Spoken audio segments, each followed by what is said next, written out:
So on Wednesday, the Federal Reserve finally made their first interest rate cut in 4 years.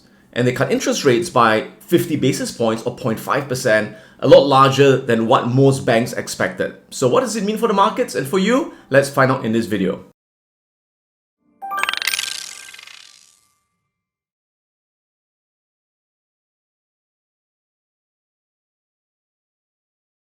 So as we all expected, the Fed finally cut interest rates.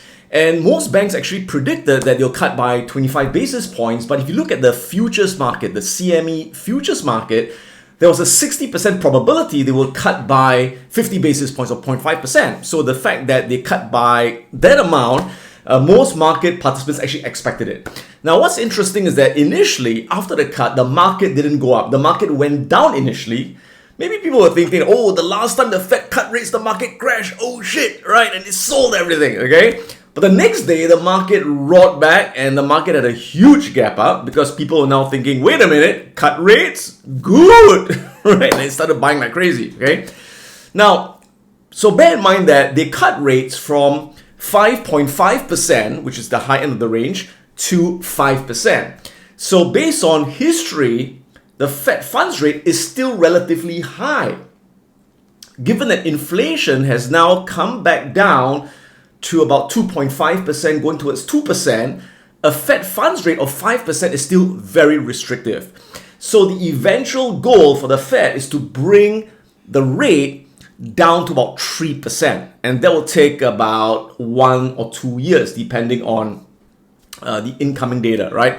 So understand that the end goal right now for the Fed, and again, this could change anytime, but the end goal right now for the Fed is by the end of this year, they're going to have 2 more rate cuts of 25 basis points each, 0.25% each, and the range of the rates will come down to 4.5% by the end of this year, and by the end of next year, it'll come down to 3.5%, and then eventually by 2026, it should go down to 3%. With rates coming down, this is not very good news if you have a lot of your money in the savings account or time deposit account, your interest will be dropping. But this is very good news if you have been buying dividend stocks and REITs, they have come roaring back with lower interest rates. And this is actually very bullish for stocks as well.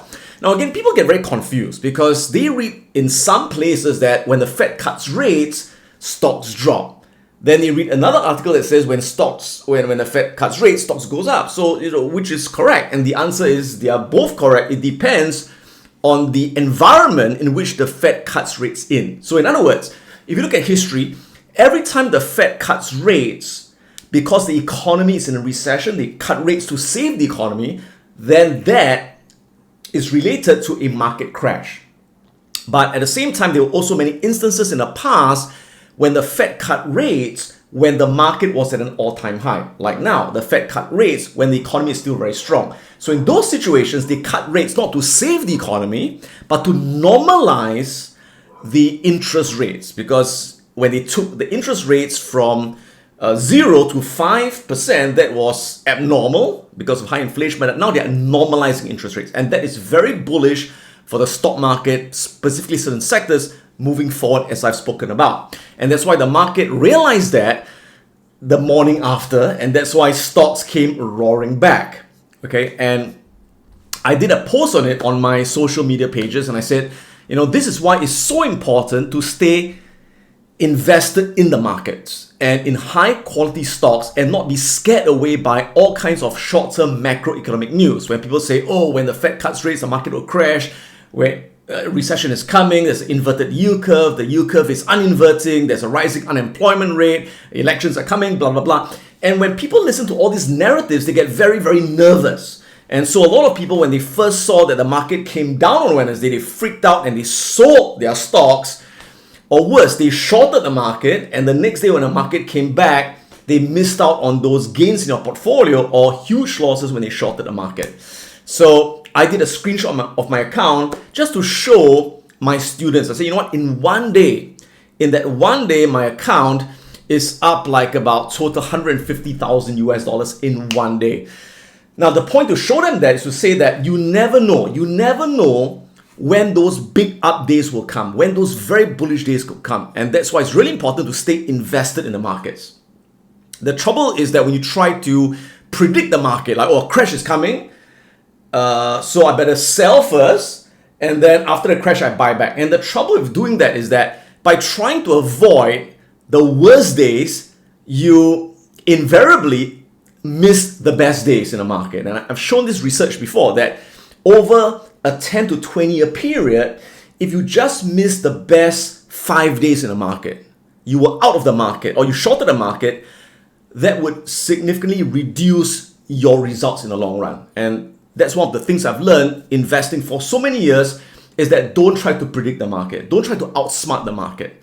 Just stay invested into the market in good quality stocks right through the ups and downs, and you will outperform everyone else very, very easily. I got a feeling that some people lost a lot of money, shorting the market on that day. And how do I know? Because I got some really nasty comments by some people. So tongue in cheek, I kind of like posted this on my social media page. I just said, bye bears, something innocent. And some people got really upset. This guy called Ong Chon. I don't know if that's how you pronounce it right. He said, good for you. You will regret on laughing on people shorting the markets. Did I laugh at people? I didn't laugh at people. All I said was, bye bears, right? I swear to God, and I believe it, you'll pay it off. Just keep showing your fortunes. So I replied to Ong Chong. Instead of getting angry at the markets, learn how to invest successfully at piranhaprofits.com. And you can also learn how I invest by watching my live buy and sell alerts at insight.piranhaprofits.com. So the whole point of it is that, there's no point getting angry at the markets or getting angry at other people. The whole thing is that learn from your mistakes, and that's how you become a better investor and trader. And I can tell you that what this guy Ong Chung is going through is exactly what I went through in my early days. Yes, in my early days as a young investor and trader, I did this stupid shit. I shorted the market because I predicted, the market will come down because of this economic indicator, because this expert said the market will go down. And I shorted the market many times in the past, and I got whacked and I lost so much money. And one of the things that I learned, that the valuable lesson is never short the market when the market is in a bull market. How do you know it's a bull market? Very simple.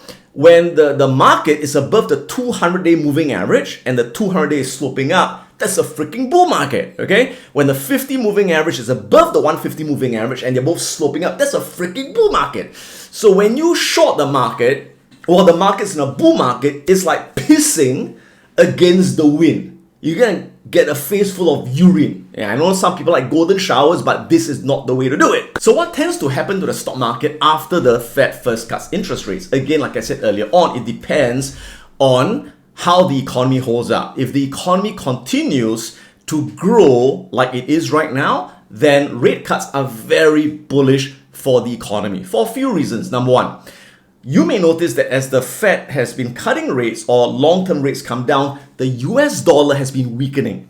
When the US dollar weakens, that's very good for companies in the S&P 500. Why? So there are two reasons. Number one, when the US dollar is weaker, these US companies, their products and services will look more competitive and cheaper to foreign markets. So the foreign markets will import or buy more US goods because they are cheaper in terms of US dollar conversion. Number two, if you look at companies like, again, a McDonald's or an Apple, they make money from all around the world. And when they bring the money back to the US market, when the US dollar is weaker, the foreign currency will create more US dollars. So that increases the revenue and the profits of these multinational companies. So in other words, remember this, weaker US dollar, good for US companies, okay? So that's the first reason. Second reason is that when rates come down, then companies are able to finance their businesses at a lower rate. They can borrow cheaper, and that fuels expansion, business expansion. And again, that's good for the companies and the markets. So again, as long as the economy holds up, we can expect that in the next 12 months, the stock market could potentially go up another 15% in the next 12 months. However, if for whatever reason the economy goes into a recession, then of course stocks will go down, and 12 months from now, stocks could be 15% lower. So it all depends. will we be in a recession? Now, unfortunately, no one can predict it. Not the top economists in the world, not Warren Buffett, not me, no one can predict when a recession happens. And usually a recession is officially declared way after it has started. So there's no way to predict it, right?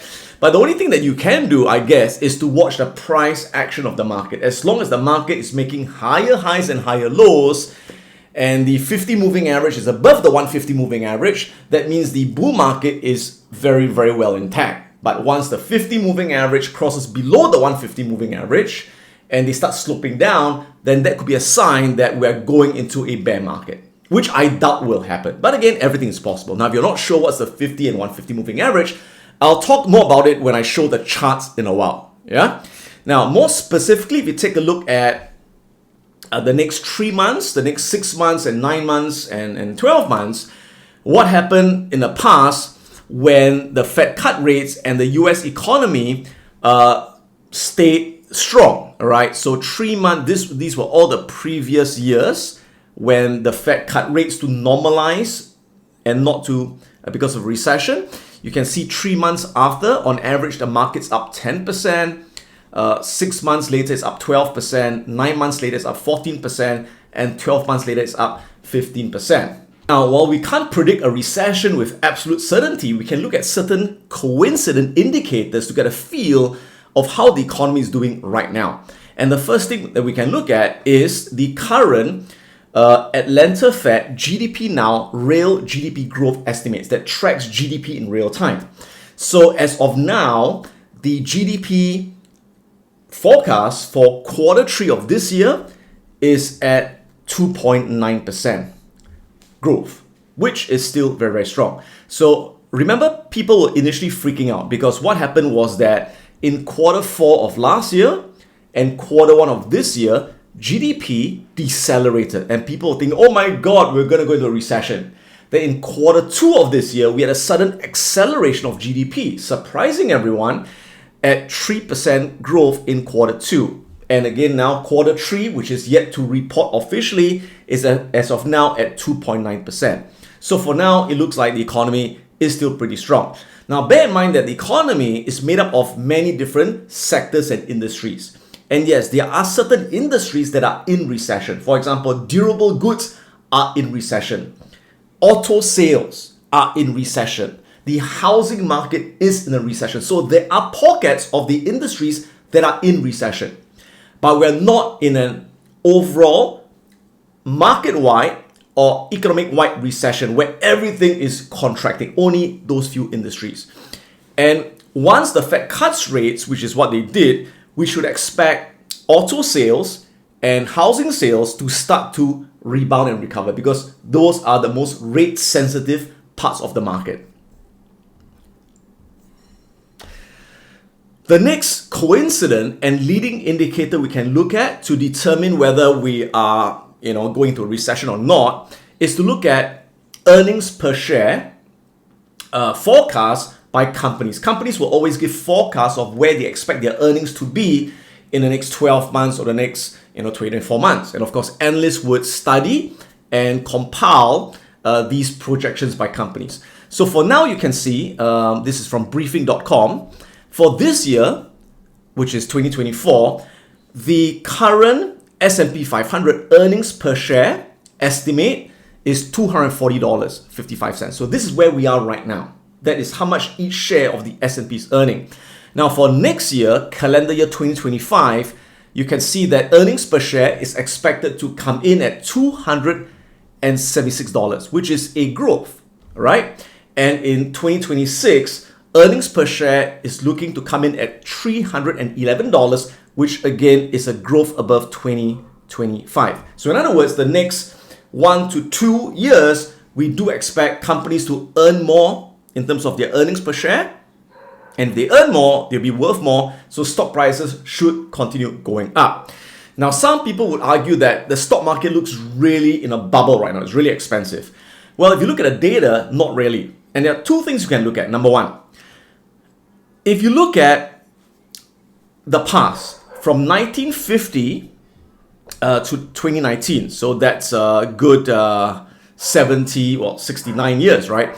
you can see that whenever inflation was less than 2.5%, which is where we are now, the average PE ratio of the S&P 500 is 21 times. Now, guess what's the PE ratio of the S&P now? It's 21 times. So in other words, based on history, the market's not expensive, but the market's not cheap either. It is fairly priced. Another thing you can look at is the PEG ratio of the market. The PEG ratio or PEG ratio is the PE ratio divided by the earnings growth rate.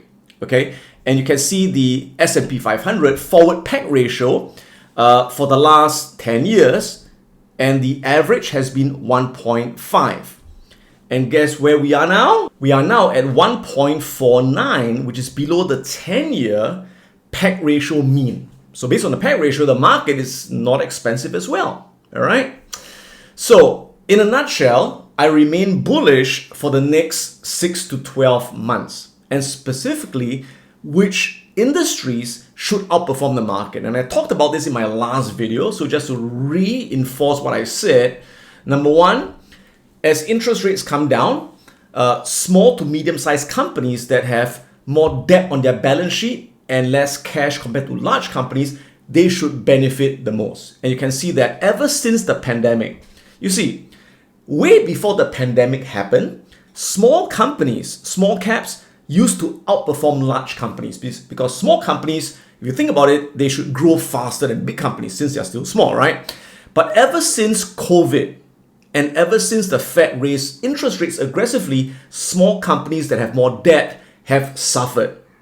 And as a result, the IWM, which is the small cap ETF in blue, sorry, not blue, in this, is it magenta, this color? All right, magenta. You can see that it has underperformed the S&P 500 ETF, which is made of large companies. So as rates come down, I do expect that small companies, small cap ETF, the IWM or the VBK, either one, I'm personally invested in the VBK. I think that this should play some catch up to the S&P 500. Again, there's no guarantees in life, but I think there's a pretty high chance that could happen. The other thing I mentioned in the last video is I said that consumer discretionary historically has always outperformed the market. But in the last 2 years, they have underperformed the market. And if you look at history, once the Fed cuts interest rates, consumer discretionary tends to have the highest outperformance out of all the sectors from the first rate cut. And that's why I mentioned that there are a lot of consumer discretionary stocks that are still very attractively valued that could rebound pretty strongly once we move forward. Companies like your Amazon. By the way, Amazon is actually under consumer discretionary. Companies like your Lululemon, companies like your Nike, right? They could come back pretty strongly once this happens. And sure enough, you can see that in the last 1 week, the market has reacted to the Fed cut, and consumer cyclical, which is discretionary, same thing, is the third strongest performer. So it looks like it is rebounding. Now, although I do remain bullish in the next 6 to 12 months, the medium and of course the long term, but in the very short term, in the next 2 weeks, I'm getting a bit cautious. In fact, if you're in my private community, my Ultimate Investors Playbook, you know that in the last few days, I actually closed many of my short-term option trades to take profit because I think the next 2 weeks could be a bit choppy for a few reasons. Number one, seasonality. So if you look at past Septembers, now usually, as you know, September is a bearish month, right? I've said that many times before. And the last 4 Septembers were all bearish. So will this 5th September be bearish? Again, who knows? It's a 50-50 coin flip. But if you look at past Septembers, you can see that the worst part of the month is actually in the last 2 weeks. The last 2 weeks tends to be the most bearish. And this chart comes from Fundstrat. That's the source, right? So this combined with some of the technical patterns, which I'm going to show you in a while, makes me a bit cautious in the next 2 weeks. So what I've done is, again, the last few days when the market was going up, I was closing many of my option trades to take profit, take money off the table so that the next 2 weeks, if the market drops again, yes, I'm going to re-enter many of these trades. Many of them are bull put spreads or cash secured puts. But of course, for my long-term investments, I don't sell them, right? I don't predict the market. I just stay invested, and if the market is willing to offer me a good price by dropping in a very short term, the next 2 weeks or the next 3 weeks, I'll be happy to add more shares as well. Because I still do expect that by the end of October, early November, we should see a very strong rally in the markets, as we always do most of the time during an election year, regardless of who wins. Although I do think that, Harris looks set to win this election. Before their debates, I gave Trump a 90% chance of winning. But after the debate, and Trump was like, "They're eating the dogs, they're eating the cats." Okay, all right. After that, I said, okay, I think Harris is going to win, right? And I gave a 70% probability to Harris winning. And then a couple of weeks later, when Trump went ballistic, "I hate Taylor Swift," I said, okay, the old man's gone, all right? So now I'm giving Harris a 90% chance of winning. Will I be right? I don't know, right? But I'm rarely ever wrong. So finally, let's take a look at the charts. Now, for those of you who are new to technical analysis and you're not sure about how to use moving averages, here's a very quick lesson. So just remember that this blue line is the 50 moving average. This green line is the 150 moving average. As long as the blue line is above the green line, we are on a clear bullish uptrend. Or if the price of the market is above the 200-day moving average, which is the red line, and the 200 sloping up, that is also a sign or an indication we're in a bull market. Okay, a bear market or a downtrend is confirmed only if the blue line, the 50 moving average, crosses below the 150 moving average and they both start to flatten or slope down. That is a downtrend, bearish signal. So we are far from that. The 50 is above the 150, the 200 sloping up, the uptrend is very, very strong. The bull market is very much intact. Now, if you go back in history, let's go back 5 years, for example. By the way, you have to look at daily candles for this technique, right? So if you go back to 2022, you can see what happened over here. And again, can you see that this is a bull market, right? This is a bear market or downtrend, right? And this is a bull market. So at this point of time, how did you know when the bull market reversed into a bear market? Very simple. Look at the blue and green lines, which I just mentioned. When the 50 moving average, the blue line, right? When a blue line crosses below the green line, and they are both flattened or sloping down. So you can see the blue is sloping down. You can see the blue sloping down, the blue line sloping down. The green has flattened and sloped down. And once they cross over, that is the sign, or that is the signal that this bull market over here has reversed into a bear market. And same thing, how do you know when a bear market reverses back into a bull market? When the blue line crosses back above the green line and they start to slope up. So over here you can see, which I've taught many times before, when the blue line crosses above the green line and they are both sloping upwards, that is a bull market signal, and that's a sign that we're in a new bull market, all right? So right now, as you can see, we are clearly in a bull market. Now, if you look at the price action, you can see that we made a high in the market sometime in July, right? And we pulled back and then we went up. We never exceeded that high, right? We made a lower high, it went down. But this time, we have actually made a new high. The market has broken above this high and we have made a new intraday high of 5733. Now, the thing to understand is that if in the next 1 to 2 days, if the market closes below this high, which is 5669, right? If the market happens to close, reverse and close bearish and close below this level, this is what we call a bull trap pattern, right? It's called bull trap pattern, which Elson talks a lot about in his price action manipulation course.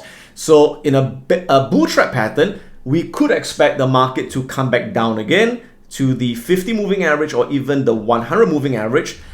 before the rally at the end of the year brings it back up again. So that is one scenario. So I'm watching the next 1 to 2 days very closely to see that, hey, is it going to close back below this high? All right. However, in the next few days, if we can stay above this level, if the market can't break below this, then this is a very strong breakout pattern that should take us all the way up. Okay, but again, it doesn't go in a straight line. We would still see some ups and downs along the way, but this swing high here would now act as a level of support for the market. So it's really interesting to see how this whole thing plays out. And as always, may the markets be with you. Stay safe, stay invested in high quality companies, and I'll see you guys in the next video. If you want to catch my latest videos, click on the subscribe button right now. Click on the bell so you get instant notifications once I upload my latest video. If you want to check out my online courses, go to piranhaprofits.com. We're going to learn how to invest and how to trade the financial markets and create an income from all around the world. If you want to join my live Wealth Academy program, go on to wealthacademyglobal.com and find out more about how you can learn investing and trading live online. This is Adam Khoo, and may the markets be with you.